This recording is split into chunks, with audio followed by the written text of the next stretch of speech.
Hey guys, different video for you tonight. We don't have a normal travel vlog for you.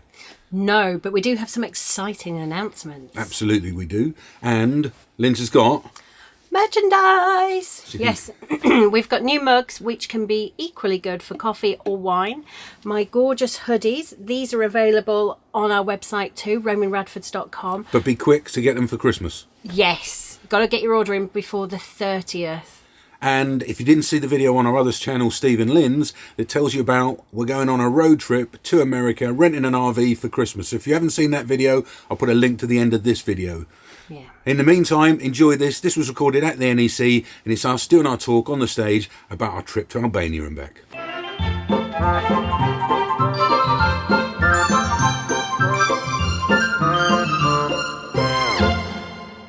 Hello. Hello, hello. Thank you very much for joining us here today. We are Steve and Lindsay of the Roaming Radfords. We have a YouTube channel, if you don't know, guys, and it's a family motorhome travel channel is what we do, right? Yeah, we travel with our 3 children. Our eldest is 17, is 17 next month. Our middle son is 14, and then we've got George, who I can't say is my baby anymore because he's actually here today, who is 10. So we've been travelling. We can flick it for 15 years in our motorhome. There's our 16-year-old down there as a little boy. Yeah. Our first motorhome was a 1989 Pilote that stank of damp. But it wasn't enough to put us off, was it? We loved it. That gave us the bug. This 89 on an F, and we've had, I think, 7 motorhomes since then. Yeah. Including an A-class up there, but mainly Swift motorhomes. Swift kon-tiki 649. We've even rented an RV. We flew into LA a few years ago, and we rented an RV and we did a road trip, LA, Vegas, San Francisco, and back to LA again down the Pacific Coast Highway, which was amazing. We did it in February, and it was probably the first time in many, many years that there had been snow in Vegas. We just happened to time it for that. It's cold. So that's our current model. We are Swift ambassadors, and we have a brand new 2022 Swift kon-tiki 874.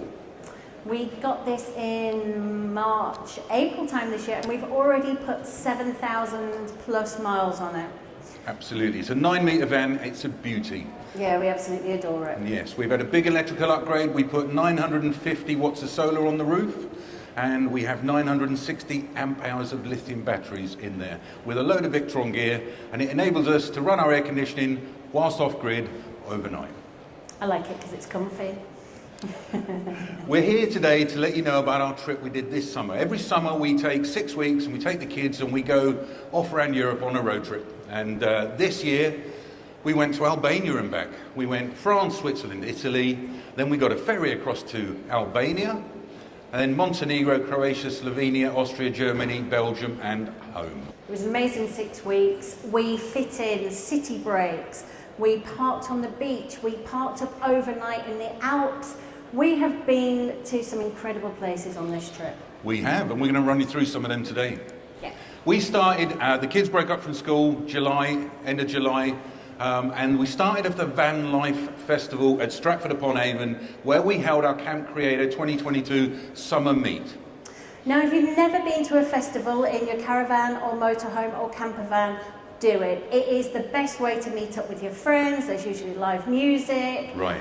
You get to share your fire pits. We just had the most amazing weekend. You can see it's a sellout festival. This was the Van Life Festival. We're looking forward to it again when they find a new venue this year.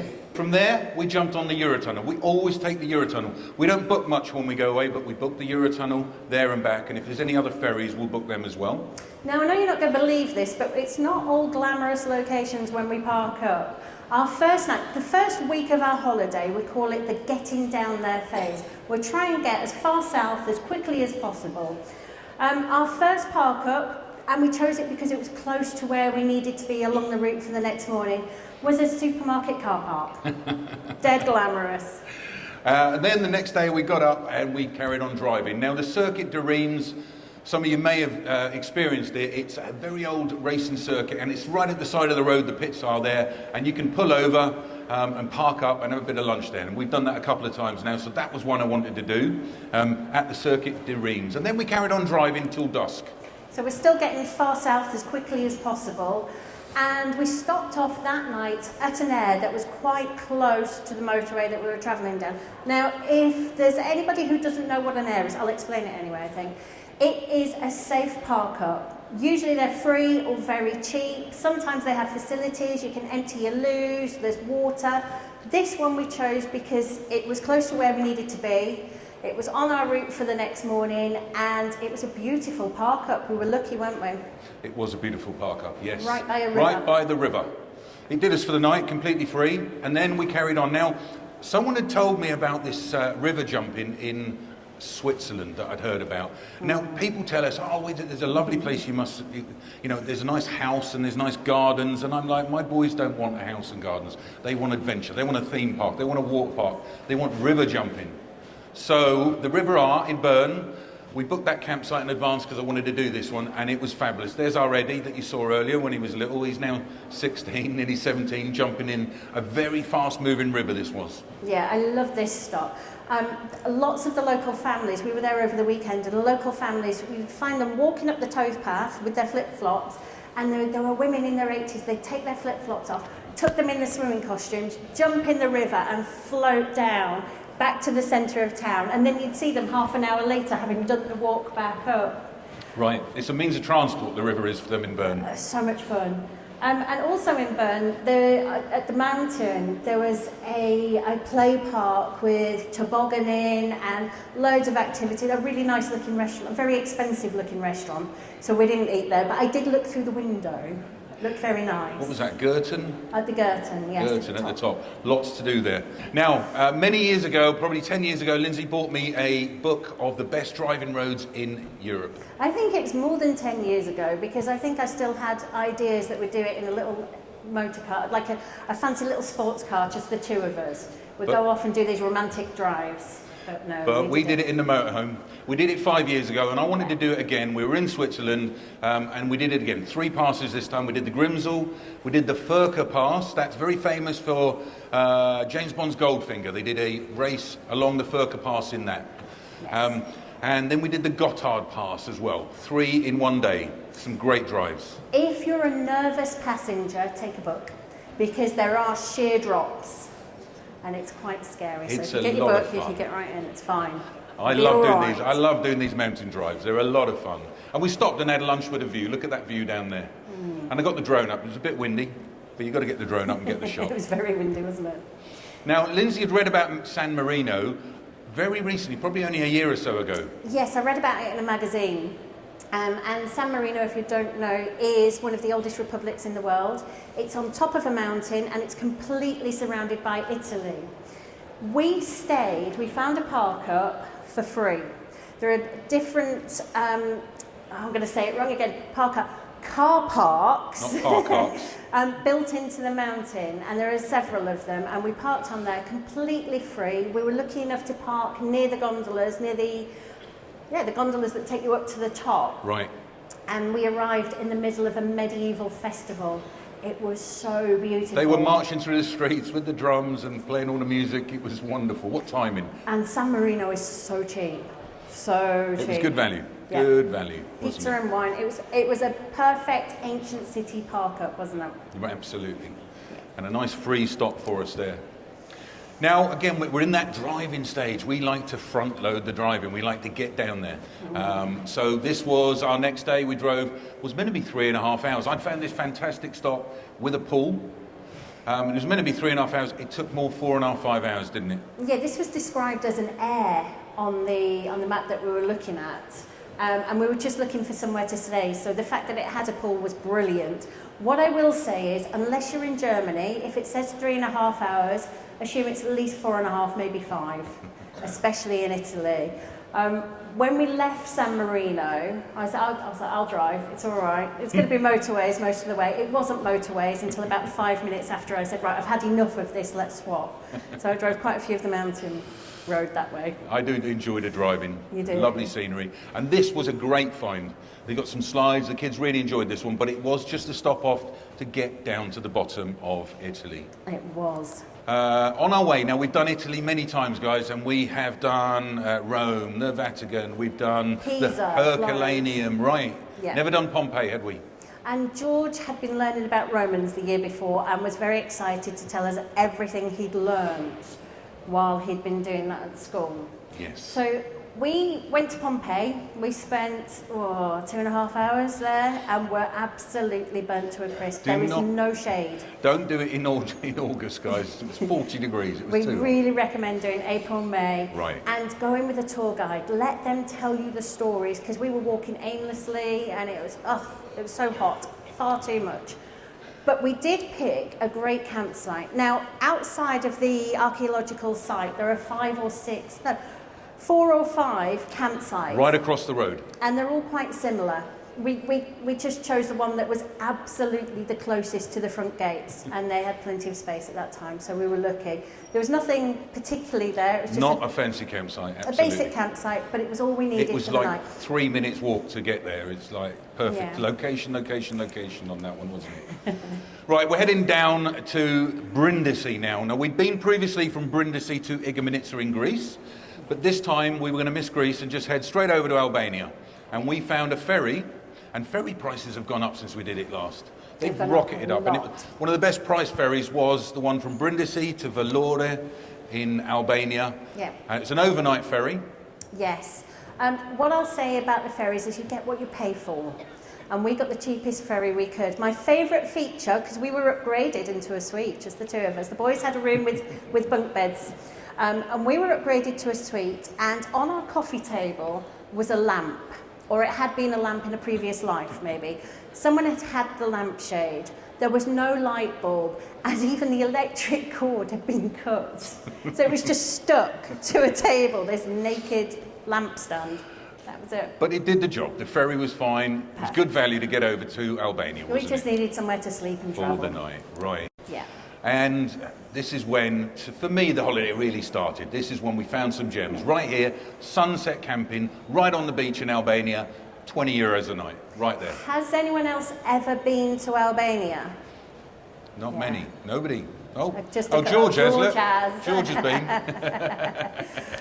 Have you been put off by what other people tell you?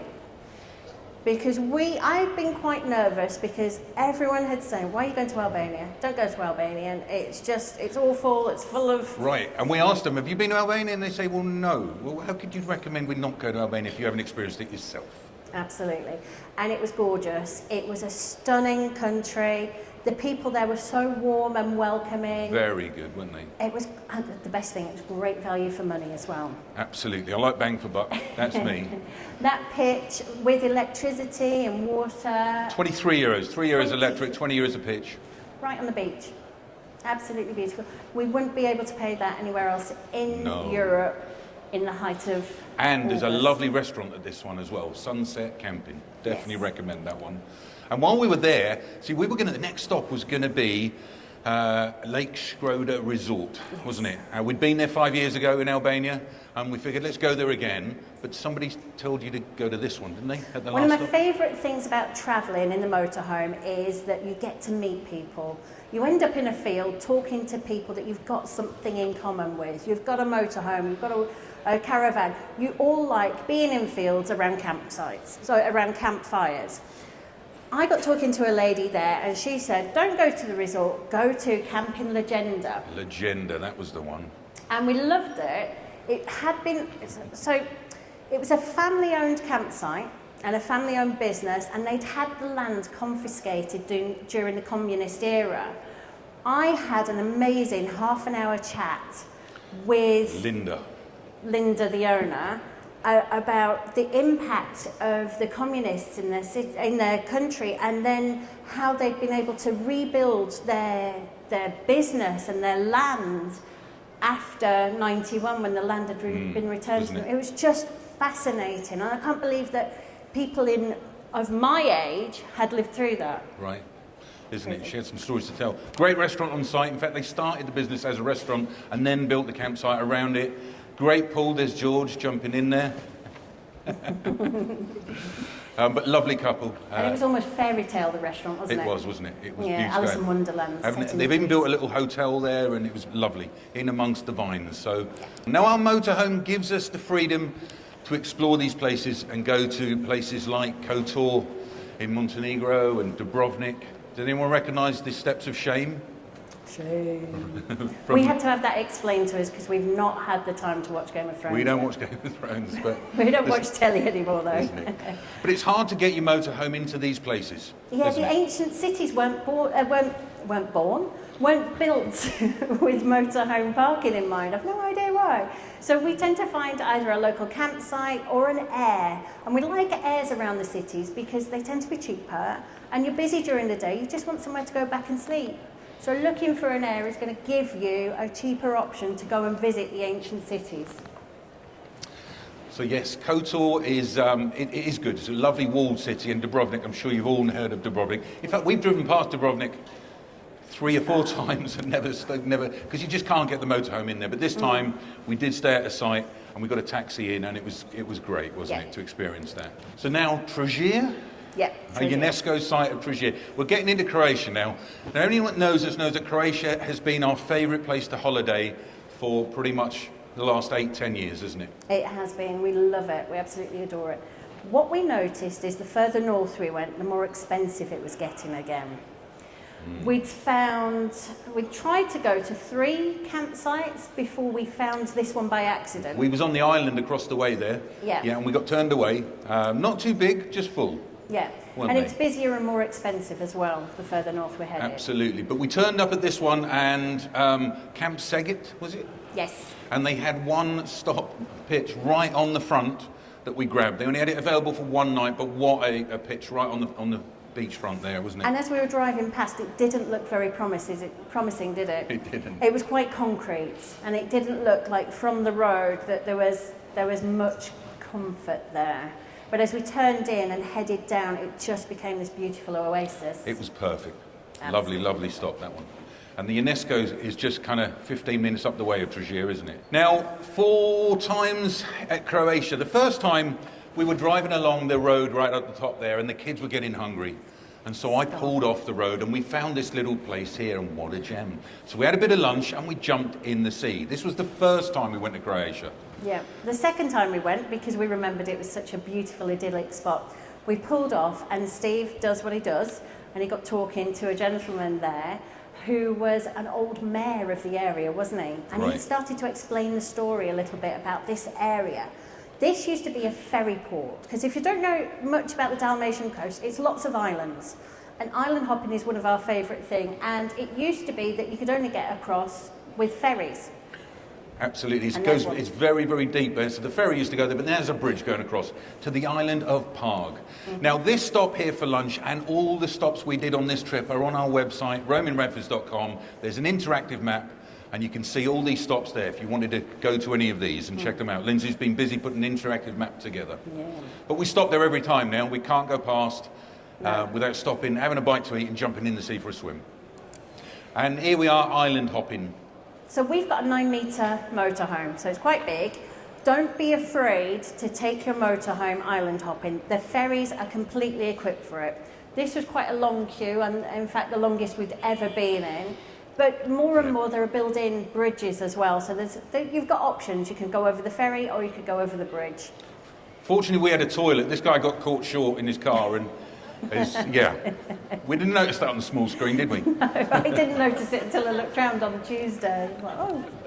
Now we're getting into the island of Crook and we've been there before. We've been on this one 3 times before to this campsite, but it has been taken over by, who's the company now? Valamar. Valamar. Have taken it over. It was always a little bit expensive. It was probably always... It's premium. Yeah. It was the first 5-star campsite we'd come across, right? Yeah. So we turned up in the morning, and there's a British guy in front of us with a death left, and he walks in and he says, I'm looking for a pitch for 3 nights. She says, I have 1 pitch left for 1 night. And he's like, oh, no, I want 3 nights, and off he went. So I stepped up and I said, love, I'll take that one. She said, look, let me tell you how much it is first. So she said, how many of you are there? How much do you think we paid per night for this pitch here? Has anyone got a guess? €200 per night for this. Now, we were a bit blown away, but I looked at Lindsay and I just said, just think of the title and thumbnail. The world's most expensive campsite.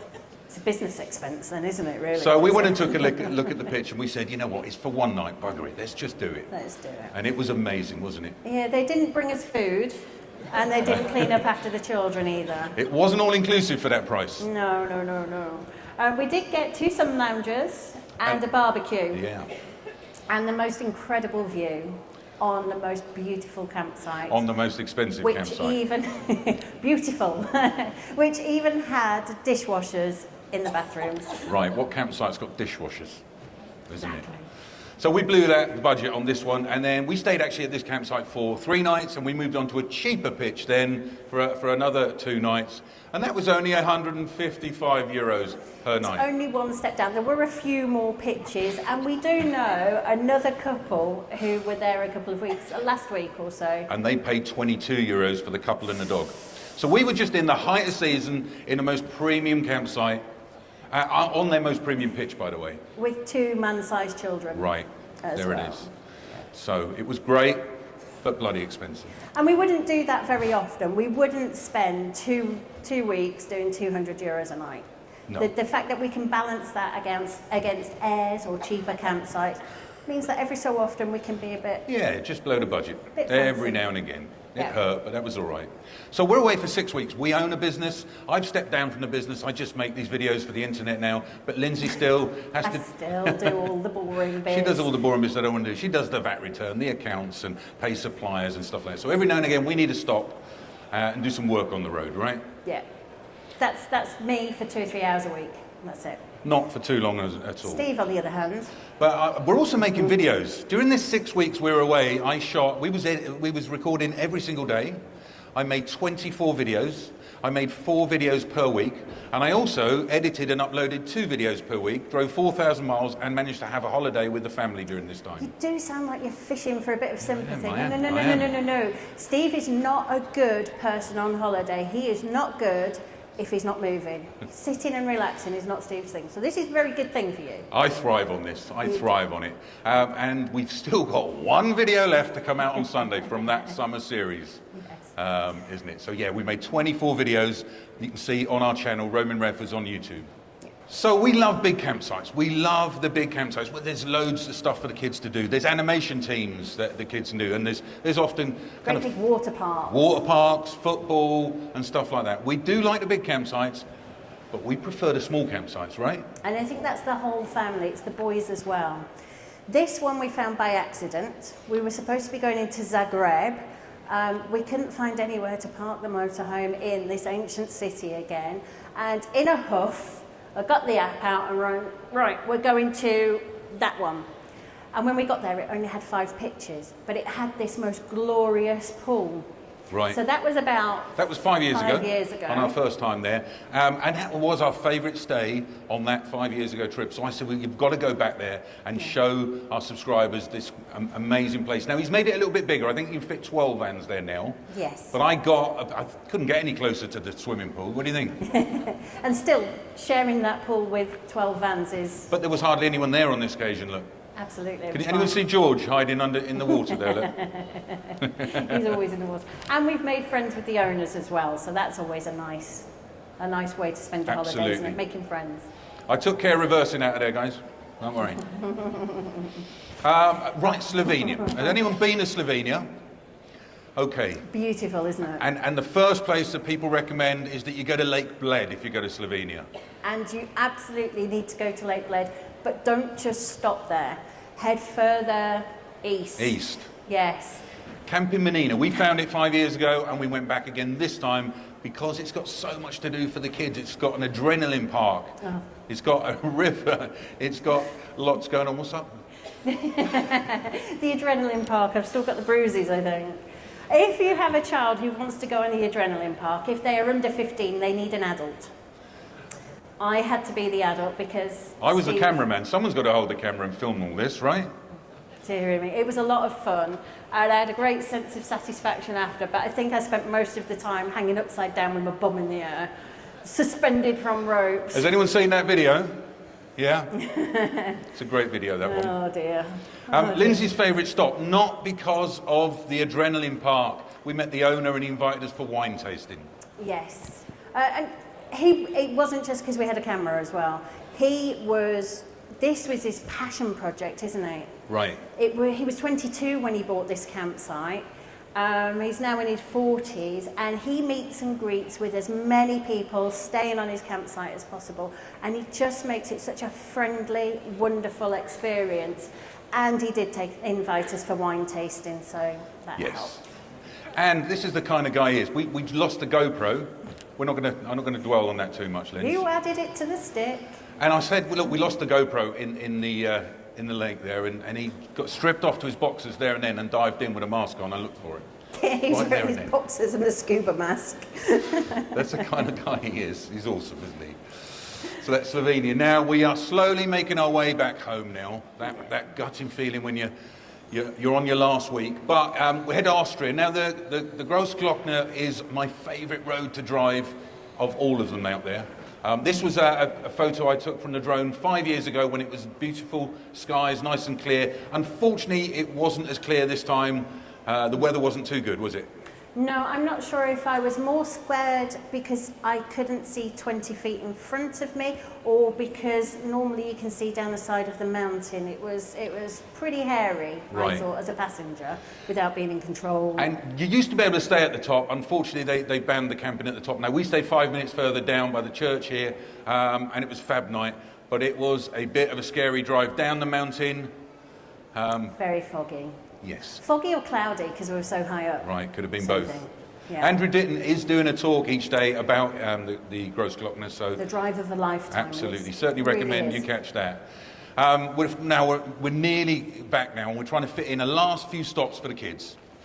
We've got 3 nights to travel up Germany. And Germany's, as you know, a big country. And it's not somewhere that we ever think, oh, I really want to go on holiday to Germany. It's just not. So we picked 2 locations, maybe a third, on our journey. The first one was Therme Erding. Right, Therme Erding is the world's largest thermal spa near Munich in Germany. Again, we were there 5 years ago and it was so good, as you can see, so much to do for the kids. We figured we'd go back there this time. Yeah, the kids had a great couple of hours in as we arrived in the evening, so it was quite quiet.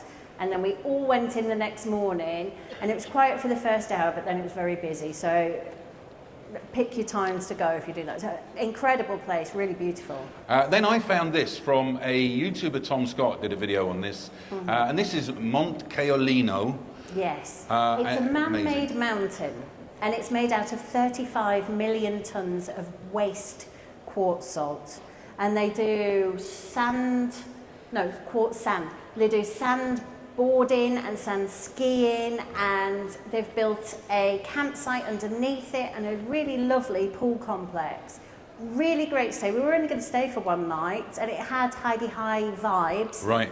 But it was so nice. We stayed for 2 nights. We Absolutely. were lucky enough to squeeze an extra night in. There's plenty to do for the kids there. And highly recommend everyone that. was so friendly. Oh, I've never come across as many friendly Germans as in life. Everyone was coming over to try to have a conversation with us in German, but we don't speak German. But they were lovely. Speak German. They were lovely. Yeah. Now, has anyone been to Caravan Salon in Dusseldorf? No. Okay. It's the largest motorhome and campervan and caravan trade show in the world. Yes, so it's like this, but on steroids. But 4 or 5 times bigger than this, and this is big enough, right? Yeah. So we went there 5 years ago, and it's on at the end of August for 2 weeks, beginning of September, and we allowed 2 days there, and we walked our socks off. Absolutely. We were lucky enough to have press passes because we were filming, and we got to go inside the amazing €1 million and €2 million vans. The Wokner. Yeah.